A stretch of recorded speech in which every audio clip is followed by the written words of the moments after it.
Oh, yeah. Long time no see. Huh? Long time no see. It is Joshua Lamb, the host of Can't Silence the Lamb. And it's been a long while. It feels like it's been decades since I've been back here with my gang. You know what I'm saying? Um, Couple different curveballs was thrown my way in the past couple weeks. I moved, relocated back in the city. Yeah, for me. Um, and yeah, so I had to make a couple changes. Wasn't able to do it last week. Just too much shit was going on. For my loyal listeners, man, am I just so apologetic of not being able to get out just an absolute banger of a fantasy football podcast for you. But yeah, no, it's been a good couple weeks. Like I said, I did relocate over in that Tampa area now. You know what I'm saying? Liking it so far. Things are a little wild right now, a little chaotic. But it's been good. Got my home office and shit. You know what I'm saying? Everything's comfortable. Loving the new place. The pups loving the new place. The girls loving the new place.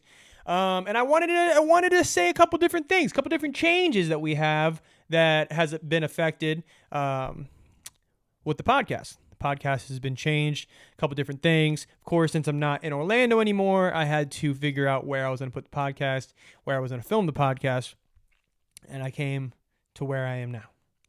I mean, I got myself a little signage here. Shout out to my girl, getting me right with a little customization aspect, you know what I'm saying? Got myself a nice table to hold this beautiful mic that we have here. Overall, I mean, I'm a full setup man. I'm a setup man. I got a podcast set up. I got the light fucking ring. I mean, I'm glowing. As you can tell, I am glowing. But everything's been good. Last week, I guess 2 weeks ago, I got to go like, a lot to unpack here. There's a lot to unpack here. And one thing I would like to also unpack is I'm in the motherfucking Halloween spirit. You know what I'm saying? You know what I'm saying? I mean, who we got here? Nightmare on Elm Street? You know how I'm rocking? So I am going to have to unpack a little bit more than usual. I'm going to try to expedite it because I know them long videos be something that be tough to sit through now. Baby Billy don't play that now. So looking at not this past week, but week 4, I'm going to do a quick overview. It's going to be quick, it's going to be delicious, and it's going to be crisp. And I do want to just get into it of what we had going on this 2 weeks ago. So looking at week 4, I'll just dive in. Go into the J-Chip Love Nuts 12-team league. Going into this matchup, I was 2-1, feeling right, feeling crisp. And I got my boy back. Alvin Kamara came off the pine, and God was I waiting for him. I mean, when I drafted the guy, I knew going into the draft that if I could snag him later on, knowing that he was going to be out first 3 games, if I could just get a couple dubs, Alvin Kamara was going to come back and pay dividends. Just value. So first week back, what does he do? 21.5. But how did he get there, you may be asking? How did he get there, Mr. Josh? Mr. Dosh. That's what my little nephew calls me. Uncle Dosh. How did he get there, Josh? 51 yards on the ground. All right. And if you're doing the math with me, that's only 5.1 points. Where did the other points come from? Where did they come from? I'll tell you. 33 receiving yards. But Josh, that still doesn't add up. Josh. Because what are we looking at? 8.4? Where are the rest of the points? Motherfucker got 13 receptions. Listen, as a running back, if you're getting me 13 receptions, I'm naming my first kid after you. Well, I don't know when that's going to be. But Alvin Lamb. Ooh, God, does that sound like shit. Term Alvin. The name Alvin is not ideal. But if it's Alvin Kamara giving me 21.5 first game back, I'm naming him. Fucking Alvin in the chip lumps. Alvin in the chip lumps. Alvin in the chip crumps. Bottom line is, gets me 21.5. And that's something that I've been waiting on. I've been wanting him to come back. Okay? And just to make it long story short, your boy popped off for 151 points. Prescott sucked, 14 points. Kamara, 21.5. Zach Moss gets me 9. Justin Jefferson, 26.5. Amon-Ra, 16.5. TJ Hawkinson gives me the first stinker of the year, 4.4. And then my boy Puka Nacua, Puka Nacua gets me 9 catches, 163 yards and a tutty for a crisp 31.3. And then the Cowboys doing Cowboys things, as you could say. I mean, honestly, they've been a little boomer bust here. I'm going to be completely honest with you. Gets me 26 points. Young Ho Nuts gets me 1 point on an extra point, which is just miserable. He ended up getting dropped. Looking at the Pine, Terry McLaurin, Cortland Sutton, Jaylen Warren all had very solid games. Josh Palmer also had a solid game. Picked up Luke Musgrave. Picked him up, thinking to myself, he could be something, but he could suck. What did he do for me? 1 catch, 1 reception. 1 yard. A lot of ones. 1 catch, which is the same as a reception, but 1 yard. I mean, what are we doing? What are we doing? Let's just say this. As soon as that Monday night finished and I was able to drop a motherfucker, Luke Musgrave was dropped with such a quickness. Expeditiously. Just dropped. No question about it. So going into this off week, to this bye week, not bye week, but like the midweek, in the middle of the week, I'm starting to figure out, like, what do I want to do? Like, my team's looking sexy. It's a sexy team, right? And I was trying to figure out, like, how could I make them sexier? What could I do to make them sexier? Right?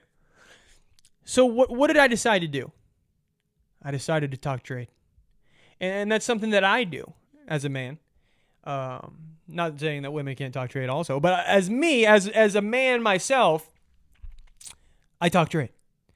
And I pride myself on negotiations and tactics and really just fleecing motherfuckers. Not saying that this trade is a fleece, but in the past, my past history, I've been out here just fleecing, right? Because I can see value. I can see upcoming potential. I can see usage. I can see volume. And I can see where a player is going, not where they are. Listen, that's the key of a good fantasy football GM is not seeing where they are, but seeing where they're going, okay? Because you got to make that choice. Am I riding with this guy for the rest of the season, or do I make a trade now? Is value high? Am I high? Am I selling high, or am I buying low, baby? Am I buying low, right? So I decided to sell on a couple of these guys, and buy low on a guy that I thought could bring my team to the next level, right? And this was problematic in this league. I'm not gonna lie. It brought up so many just absolute obstacles in the league where we had to start getting fucking group chats involved. I mean, different group chats were made. We're talking different conspiracies and bullshit and just things that really just put a damper on that midweek, right? So to tell you what the trade was, I go to my boy KY Jelly. I mean, one of the best guys I know, right? And he was talking to me about potentially trading one of his big pieces. And he said, hey, I got a young stud on the bench. I can't use him when my starter's looking this crisp. I would be willing to deal this so-called starter so I can use my young stud. And I was like, okay, interesting. Don't tell me you're talking Patty Mahomes. Listen, I'm a vigilant man. I was able to go into his roster and picture the young stud and look at the starter that he has and think to myself, we can make this work. I'll take Patty Mahomes off your hands. CJ Stroud has been damn good. He's been damn good. After his little stinker in week 1 only gets you 11, he goes 21.5, 20.5, 22. I mean, big numbers, right? Patty Mahomes really wasn't all that for the first couple weeks. First couple weeks gets you 19, and then he gets you 21, he gets you 26, and then he gets you 13, right? A little bit of a stinker, right? He was only like ranked eighth in quarterbacks in a 12-team league. I mean, just a mid QB1 at the time, right? But I see potential. Like I said, I see potential, and I decided to pounce. CJ Stroud, up to that week, was like only averaging one less point than Patrick Mahomes. And at the time, Kyle was 1-3. He was 1-3, had to make a move. He had Tutu Atwell and Zay Flowers at wide receiver 2 and flex. I mean, both very talented guys, but not guys that are going to get the job done because D-Hop hadn't been great. Christian Kirk is solid. Don't get me wrong. I mean, we'll talk a little bit more about him. But bottom line is he didn't have stout receivers because DeAndre Hopkins hadn't been great. Christian Kirk had a little bit of a stinker. He started turning it up a little bit at this point in time. But nothing that was moving the needle. And I thought to myself, if we're going to do this, we got to do this right. Right? And that's what we did. Looking at my roster at the time, we got to understand, this is week 4 now. I had Terry McLaurin, Cortland Sutton, Jaylen Warren, Javonte Williams, Joshua Palmer, Jonathan Taylor in the IR spot. I mean, this guy who's just dropping just so many players right now. Somebody in my league, let's relax on the drops and the ads. Your team's trash. All right? So, looking at the squad, I had bench pieces, sturdy bench pieces that I could move. And I was like, listen, if I got to make a move, it's going to have to be now. The roster's looking solid. If I can get some pieces back, a quarterback that can play, and some pieces that might be able to be utilized at some point in the season, I'll be happy, right? So what did I do? Oh my God, it's Cooper's Troopers. What are we doing? He finally dropped Pat Freiermuth. The guy's been out for the last 2 weeks. Picked up Tyler Algier. Whatever. Doesn't move the needle. I'll tell you that.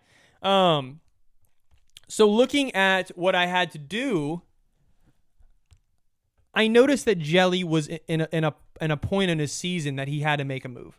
1-3, you're looking rough, and you had to do something quick. And you had to do it then. You had to do it right now. You had to do it right now, right? So what did I do? I traded. Actually, I guess he was 1-2 at the time, or 3-1, or 1-3. Regardless, he was in a tough spot.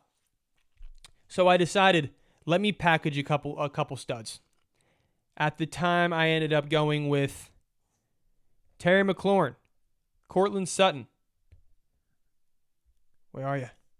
Terry McLaurin, Cortland Sutton, Jaylen Warren.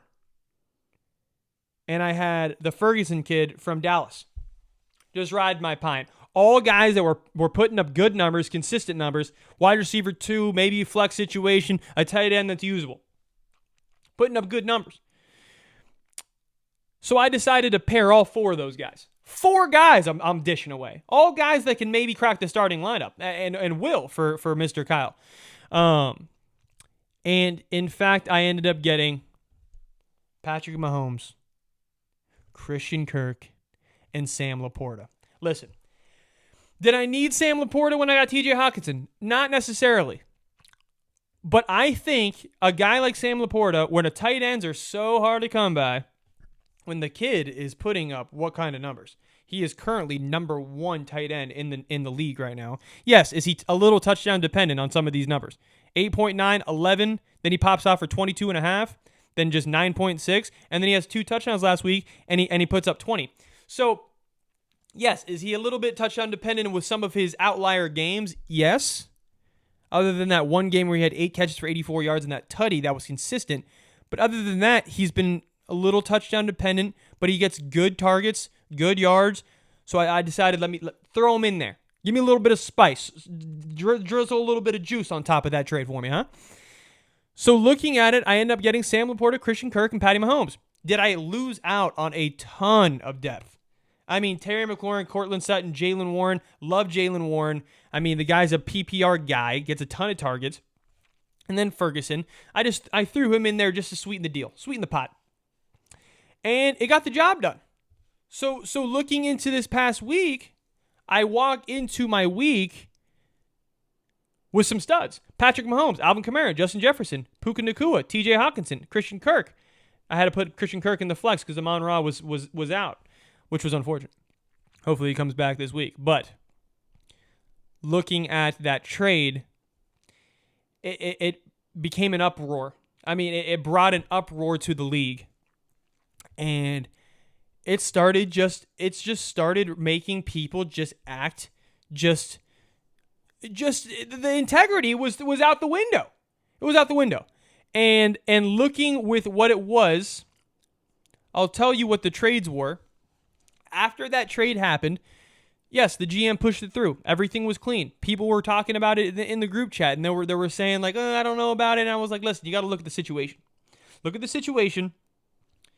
Jelly has a guy on the bench that's averaging one less point in CJ Stroud, needs depth at the receiver position. And I decided to buy a little low on Patty Mahomes, who was only sitting at 8. It's all situational when it comes to trades, right? And if you're going to talk trade, and if you're going to talk down on someone's trade, come with facts. You got to come with facts. Because if you come to us saying, oh, this is just bullshit because it's bullshit. This is bullshit because it's bullshit. Where's the merit? Tell me why it's bullshit.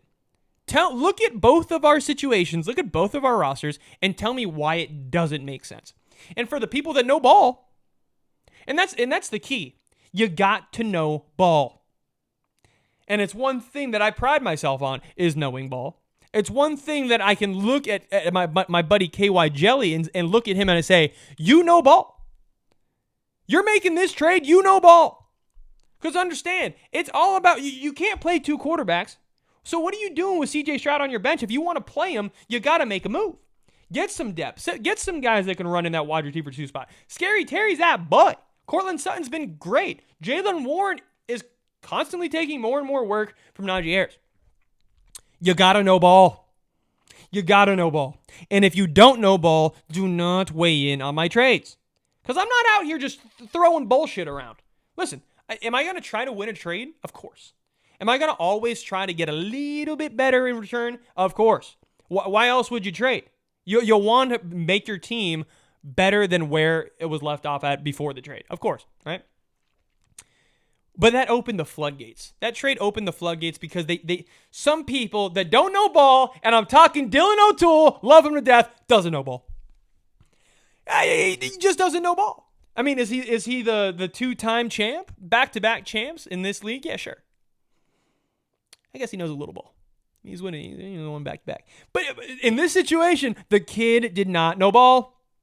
And I'll tell you why he doesn't know even more ball. If there was more ball to know, he doesn't know it.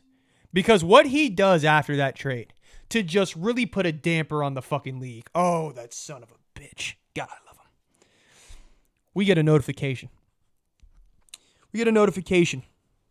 Saying there was a trade made between Dylan O'Toole and Lake. All right. Haven't had the pleasure to really meet Lake in person.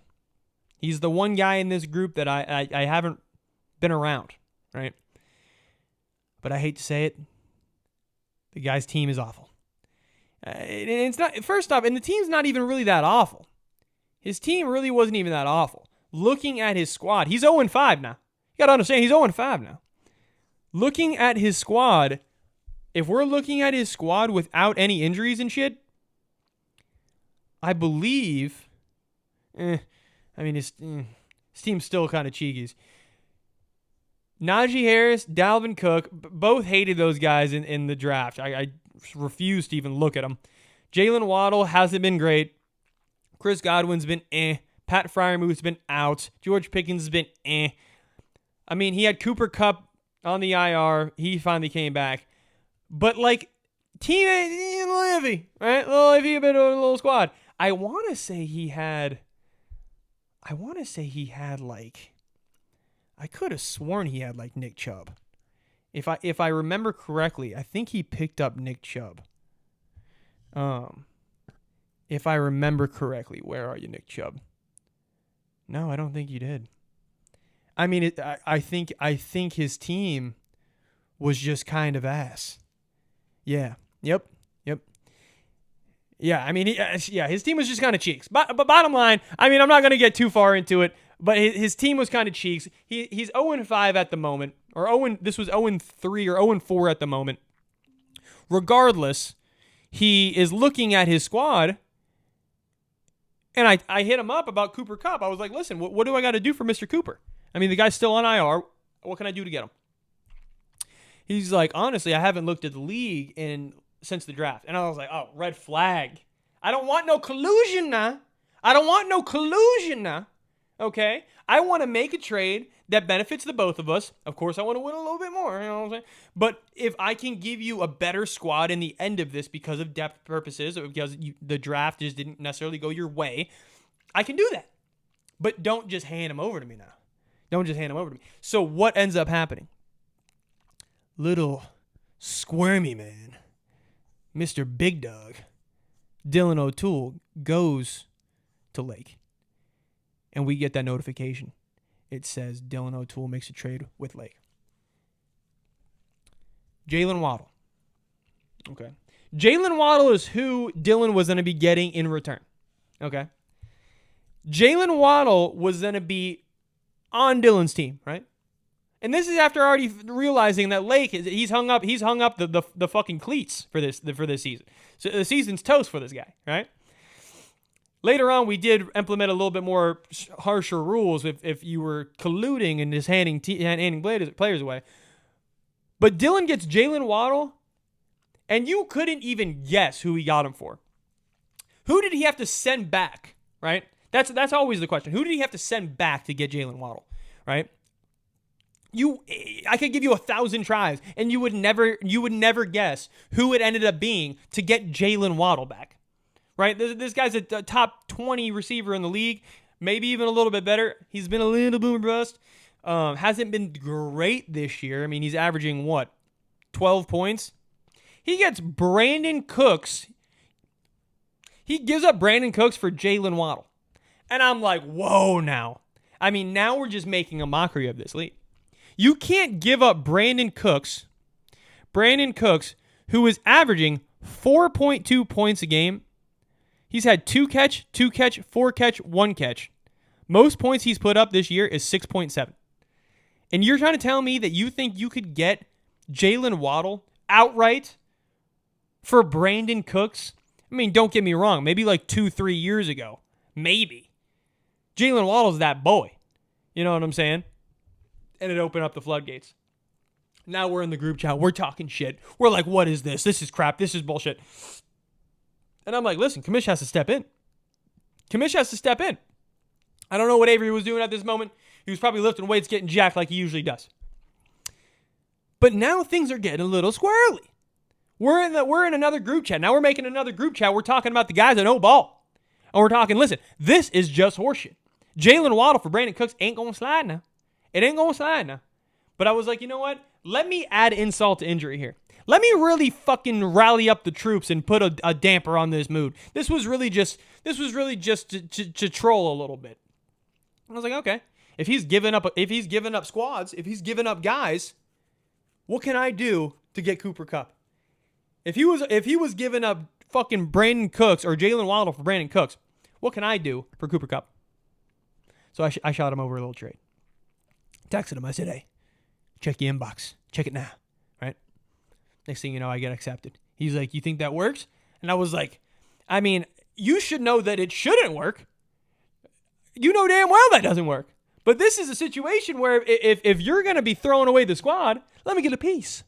Right? Let me get a piece. Am I going to accept the piece? For the time being, I was like, let me just do this just to troll, knowing damn well it wasn't going to stick. But I sent Dak Prescott for Cooper Kupp. Oh, I mean, what are we doing here? Clearly it's a troll. Dak Prescott's been buns. Cooper Kupp is a fucking top 3 receiver in the league when he's healthy. Right? Next thing you know, it's been an outroar. People are in the chat. This is crap. This is shit. This is ass. I mean, anything you can imagine, it was something. Prerogative? I don't know. So looking at the squads, next thing you know, I have Cooper Kupp, Puka Nacua, fucking Jonathan Taylor, Alvin Kamara, Justin Jefferson. I mean, I had the gang, right? And then next thing you know, there was a trade Chris Godwin for Jameson Williams. Lake gives up Chris Godwin for Jameson Williams. Guy hadn't even played a game yet. I was like, okay, we need to do something about this. We ended up getting back in the group chat. We said, hey, we're trying to make sure that this league stays legitimate. If these trades stay, this league goes out the window. You can't, in your right mind, agree at or think that Dak Prescott for Cooper Kupp's a good trade, or Jalen Waddle for Brandon Cooks is a good trade. So we ended up coming to an agreement that we had to send all those players back to the lake, and now we had to up the stakes of being the last player in the league to make sure that people are staying involved. If you become last in this league, if you end up last in this league, you have to join a bodybuilding competition.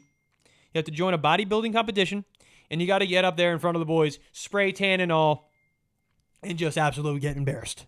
Absolutely get embarrassed. I mean, and I'm here for it because right now I'm sitting kind of pretty. Squad's looking good. But that's, like I said, no collusion.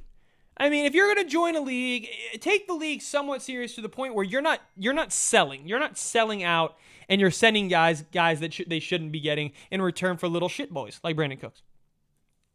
So we finally got that to a conclusion of making things better and making things right. So going into this league without Cooper Kupp, rightfully so, I get Jonathan Taylor back. I'm thinking to myself, what do I do with Jonathan Taylor?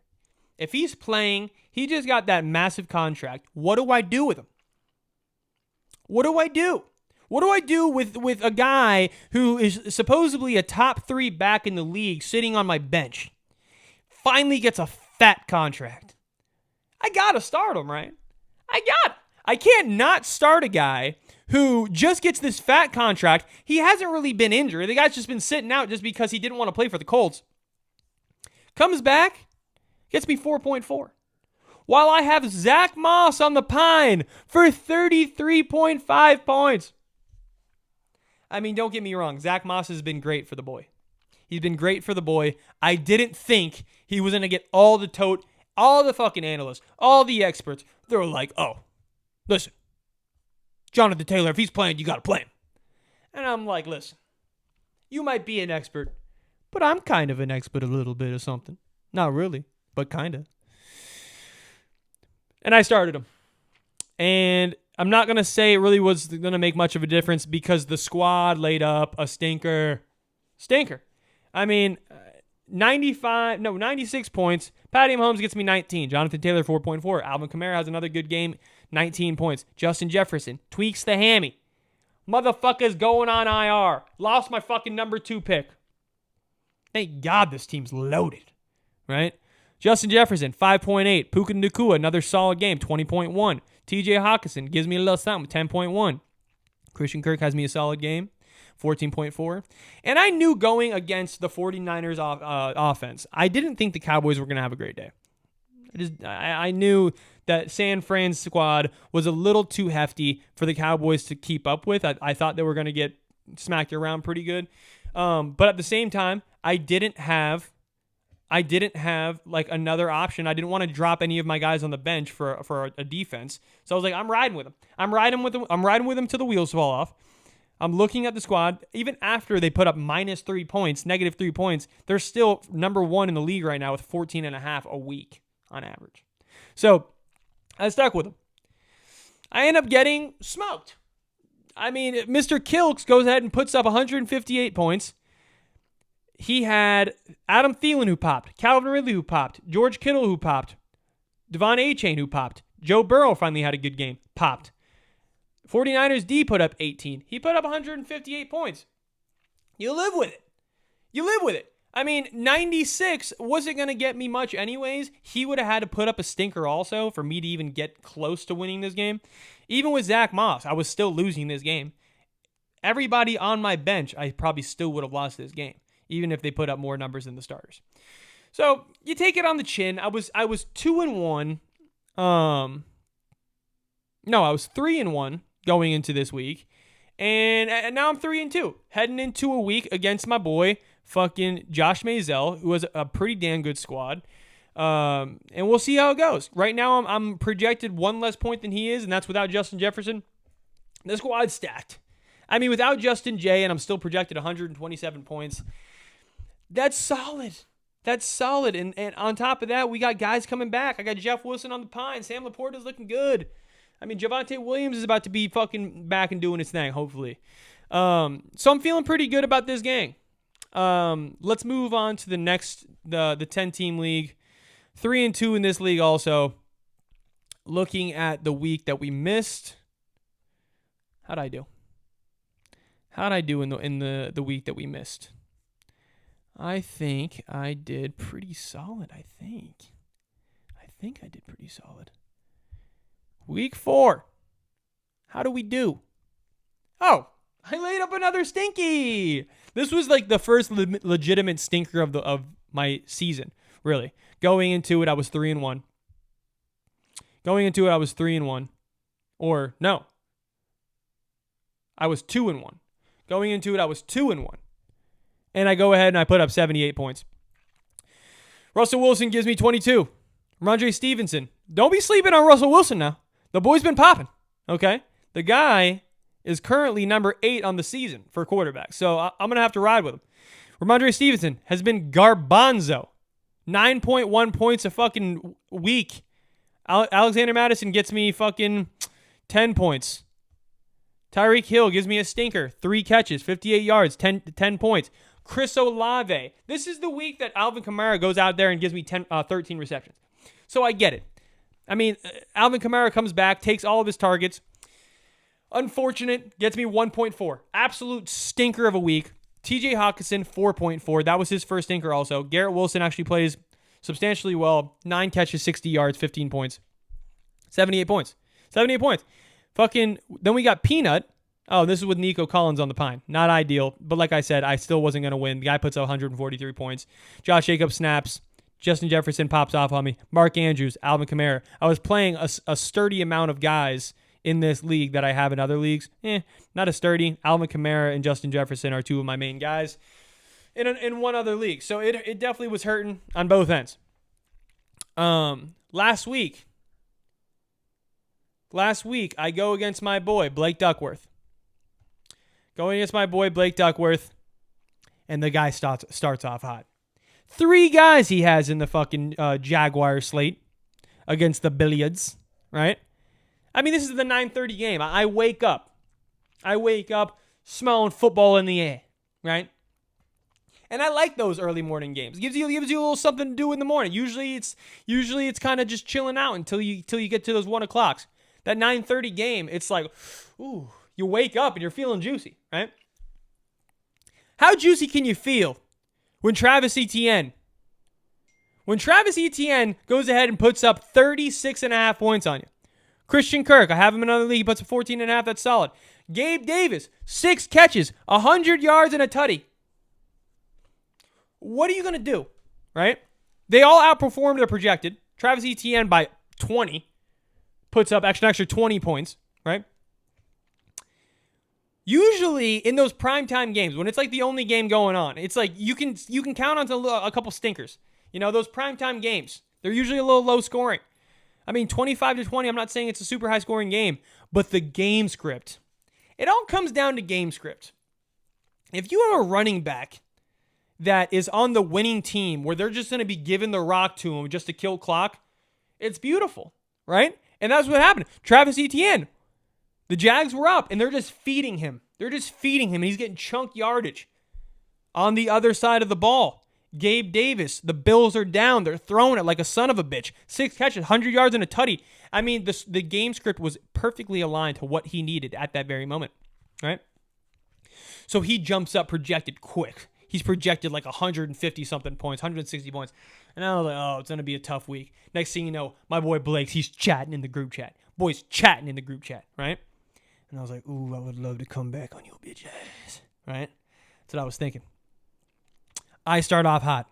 Tyreek Hill, 32 points. Next thing you know, I jump up. And now we're getting close. Some of our guys start to fizzle. Now our projectors like 130, one something, whatever. Next thing you know, Colts, Anthony Richardson goes down. That's the starting quarterback. And listen, I want health for everybody out there.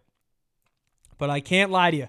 When I was down and Anthony Richardson was questionable to come back, I was like, okay, we might have a shot here. But of course, hope for the best for my guy. I think he ended up going on IR, which is super unfortunate. But for this situation, it kind of saved me a little bit. Not saying that I would want anybody to get hurt for me to win. It's just fucking fantasy football. Of course, I want him to be healthy. I would trade him being healthy for me to lose this week if that's what it would take. But, what are you going to do? So, looking at the week, I end up putting 112 on the board. He puts up 99. 99, I end up squeezing one out. Joshua Dobbs puts up a stinker, 8 points. Ramondre Stevenson, another stinker, 2.4. Alexander Madison gives me a little something, 12.5. Garrett Wilson, stinky, 8.4. TJ Hawkinson, just 10. Chris Olave, 2 catches, 12 yards. Motherfucker gets me a touchdown. Gets me 9. I mean, you get me a touchdown, you don't even break double digits. Chris Olave, I need more from you, Bubs. I need more from you, right? Saints D was carrying the weight. Touchdown, 2 interceptions, and a fumble recovery, 0 points against the New England Patriots. 22 points. 22 points. And then, like I said, we fizzled out. Like I said, projected was like 150 at one point. End up with 112. His was at like 150. Ends up with 99. Christian McCaffrey only has 13.5. Travis Etienne balls 36.5. Christian McKirk 14.5. Gabe Davis 22. Hunter Henry sucked 0. Goose egg. Tutu Atwell had a touchdown early. I was like, oh my God, here we go. Only ends up with 8.9. Cowboys D. Love that. Love that he started him. Gets him -3. I mean, what a jump. What a jump in point differential right here between the defenses. If my defense is giving me 22 and your defense is giving you -3, we have a chance, right? And then Brett Maher only gets him fucking 2. So I end up sneaking one out. After my boy was talking shit in the group chat, I would just cut my mouth shut. I said, I didn't say a damn thing until I won. And then I had to say a couple of different things. I had to fucking go back in the receipts about how he thought I was going to kick my ass now. Ended up coming out with the dub, 3-2 in this league. So let's go to my last league. A league where I've never experienced the type of luck that I've gone through over these past 5 weeks. And you just got to take it on the chin. Because I've said it before, I'll say it a million times. Fantasy, there's a lot of luck in fantasy. It's also, yeah, of course you want to have good players with good game script and good volume and good usage. But if you put up 150 points and you play like a DJ Moore that puts up 49, and then who had another really good game, and then I don't know, then you played like Jamar Chase at some point and he puts up 50, it doesn't matter if you put up 150 points. If the other team puts up 190 points, right? So looking at week 4, looking at week 4, I put up 130 points. And you're probably thinking, Josh, that's respectable. That's really respectable. I mean, you can't fucking hate on 130 points. That's usually going to get you a dub, right? Excuse me. Not in this league. Not in this motherfucking league. I put up 130. Anthony Richardson goes for 30. Stephon Diggs goes for 36. Mark Andrews goes for 25. Just hefty points. And then you look at my squad, who has a decent chunk that I utilize in another team. I've already told you they laid some stinkers. Alexander Madison gets me 11, decent. Amon-Ra gets me 16.5, decent. Chris Olave, 1.4. TJ Hawkinson, 4.4. Zach Moss only gets me 9. The Chargers D gets me 16. Brandon McManus gets me 14. You're thinking to yourself, Josh, the squad's sounding pretty solid in some aspects, but those stinkers like Geno Smith getting me 9.9 or 9.2, and Chris Olave getting me 1.4. TJ Hawkinson gets me 4.4. Even though Christian McCaffrey gets me 48.7 and I round off at 130 points, the guy I go with gives me 141. Gives me 141. Add it all up, and he beats me by 11. Okay, you take it on the chin. You take it on the chin. That's all you can do. Going into the next week, going into this past week, you take a look at who I'm rocking with, who I'm going against. I lay a stinker here. And you're probably thinking to yourself, wow, Josh, week 4 or week 4 and 5 were a little iffy for your boy. My first real stinkers in any of my leagues this year, right? Just the boys were just not performing. Like I said, Chris Olave, 9.2. Jonathan Taylor sucked. Texas defense fucking gave up. They gave up 21 points, but only got me 1 point, which is just, I don't know. I don't understand. TJ Hawkinson doesn't do great, gets me 10. That's fine. Like I said, Jonathan Taylor only gets me 4.4. Daniel Jones had to start him because Geno Smith was on bye. Gets me 7. Christian McCaffrey didn't have a Christian McCaffrey game. Only gets me 13 or 14. Marquise Brown gets me 16. I'll take that. I only put up 89 points. I mean, you're going to lose. You're going to usually lose putting up 89 points, and you got to take it on the chin. Like I said, if you put up a stinker, that's it. You accept it early and you move on. But when I say the luck that I've had in this league, I got to put up 140 to win in this league. And it's just been the luck of the draw. Because the guy I go against puts up 176 points. And I'm going to break it down for you. I'm going to break it down for you some of these weeks that I've gone against, right? But Josh Allen goes for 28. Josh Jacob goes for 20. David Montgomery goes for 21. A.J. Brown, 19.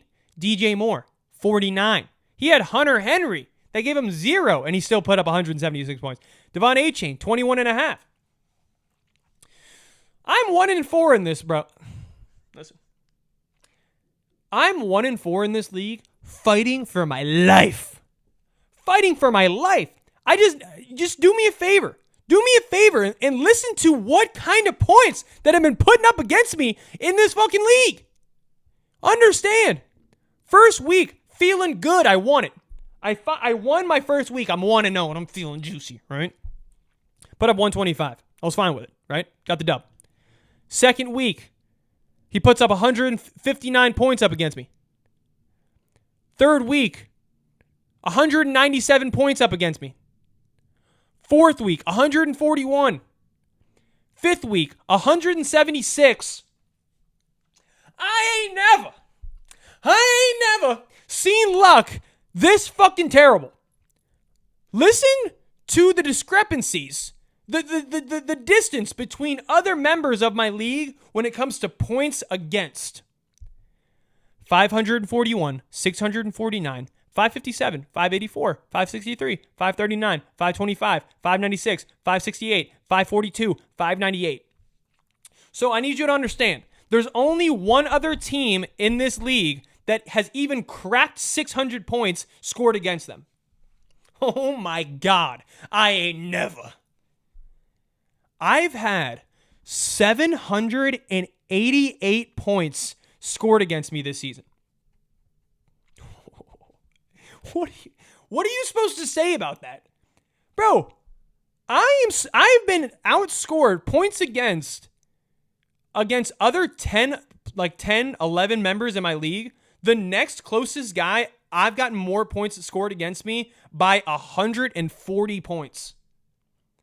I have over 200 points scored over than more than probably 8 other guys in my league. 788 scores against me. Points scored against me. I ain't never seen luck like that in my life. Never in my life playing fantasy football have I been just absolutely fucked when it comes to weeks that I've been playing against some of these guys. I mean, and there's nothing you can do about it. Like I said, a lot of it's luck. I mean, if I didn't play against some of these guys, bro, respectfully, looking at what I've scored compared to some of these other teams, bro, the guys that are 4-1, there's 3 guys that are 4-1 in this league. One has put up 634 points, which is respectable. That's 35 points more than I have, right? That's fine. I'll take that. I mean, he should have a better record than I do because he scored more points than I have, right? Granted, I've gotten points scored against me 240 more points than that guy has. Okay. But the two other guys that are 4-1 in this league, 578 points scored for, 557 points scored for. I have scored more points than both of those guys that are up at the top of our league. Number 1 in the league. I am 11th in this league. The guys that are tied for first, 2 of them, I have outscored throughout this whole season. I mean, and that's just what it is. You can't do anything about it. Like I said, luck in fantasy plays a crucial role. And if you're just so happening to get to the shit end of the stick every single week, where you're out getting scored by other teams, you can't do anything about it. Let me reiterate here. I have outscored the top 2 teams in our league. Right? I am 1-4. They are 4-1. That's fantasy football. It doesn't matter how many points you score. It doesn't matter how many It doesn't matter how many fantasy footballs. I can't even speak because I'm so outraged. It's outrageous. I'm in rage right now. It doesn't matter how many fantasy football points you score. It matters how many fantasy football points the other team scores. Because you can put up 200. You can put up 200 points in a fucking week. If they put up 201, you fucking lose. And that's the name of the game. You got to score more points than the other team. So if I have 788 points scored against me, and the number 1 team in the league has only 541 points scored against them, yeah, of course I'm going to be on the fucking downward slope and be fucking terrible in the fucking 11th fucking seed. It's outrageous. I've never seen anything like it. And I'm going to leave it at that. I'm at 47 minutes on the track. Okay. I think I got enough information in about both weeks that I missed. Listen, I still have some faith in this league, bro. I mean, my team's solid. My team is very solid. I got guys on the bench. I got Geno Smith, who's been, he's been okay, I guess. He's fucking what? No, he's been terrible. Who am I kidding? You guys been trash, man. He's 22 in quarterbacks on the league, on the week, on the season. Cheeks, I got to get a new quarterback. But other than that, Christian McCaffrey, star. Alexander Mattison, he's been decent. He's been a lower end RB2. Amon-Ra St. Brown, stud. Chris Olave he's been terrible the last 2 weeks. But you guys have seen the production he's put up in the couple weeks before.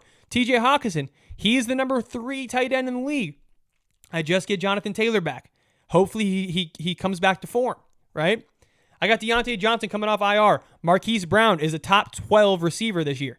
Jaylen Warren has been solid. Zach Moss is still on the bench. I'm going to hold on to him. Joshua Palmer is supposed to have some upside. Jeff Wilson Jr., he's coming back. Devon Achane's out. I actually just got Jared Goff on the waivers. He's 11th. He's 11th for quarterbacks. I think I'm going to have to throw him in. He has a tough matchup against Tampa Bay this week, going against my Buckaroos. So I might not start him. I think Geno Smith against Cincinnati might have a better shot at giving me some points. But the team still looks square, baby. The team still looks like a contender. I mean, they could make some noise if I can just stop getting absolutely fucked. Just fucked. I've never dealt with so much fuckery in a league before than this one right here. But listen, one thing you can't do. You can't silence the lamb. I'll be back, baby. I mean, this week, who am I going against? I should have I should have a solid chance this week. I'm projected 125. I mean, I'm 1-4, projected 125. And that's with Geno Smith giving me mediocre numbers. That's with Marquise Brown on the bench. That's with Deontay Johnson on IR. I mean, the guy's got some stars.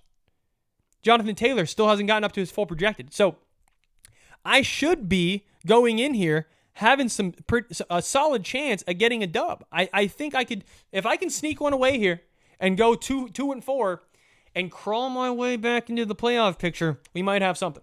All right. So, but that's pretty much what I can end with. fantasy football, it's not all about, listen, fantasy football, it's not always about how many points you score. Let me fix my shirt. It's not always about how many points you score. It's always about how many points your opponent scores. Score 6 points. Have your team score 6 points on the week. If the other team scores 5, it's a fucking dub. So fantasy's luck, baby. You gotta set, hope, and pray that you don't get screwed, and your teams that you're playing against don't put up 197 like a squad put up on me a couple weeks ago. What are you gonna do? Take it on the chin, keep it rolling. Fantasy football will ruin your Sunday. It can make you Sunday. It can ruin your Monday. It can make you Monday. Shit, Thursday nights, it can ruin your Thursdays. It might make you Thursdays. So who's to say? But like I said, Joshua Lamb here, host of Can't Silence the Lamb. Got a little new setup situation, new mic, new backdrop, the whole John. Got a sign popping. I mean, the boy's looking crisp. And the boy's looking just right. A little juicy now. Halloween vibes. And we'll be back next week. Hopefully there's no more hiatuses around. And I'm just ripping out these every Wednesday. Like I said, I mean, it is Thursday right now. But I had to make a couple moves. Much love to all you guys. Enjoy Thursday Night Football. And we'll be back next week. And remember, this is not your grandma's fantasy football podcast now. Understand that. Have a great week.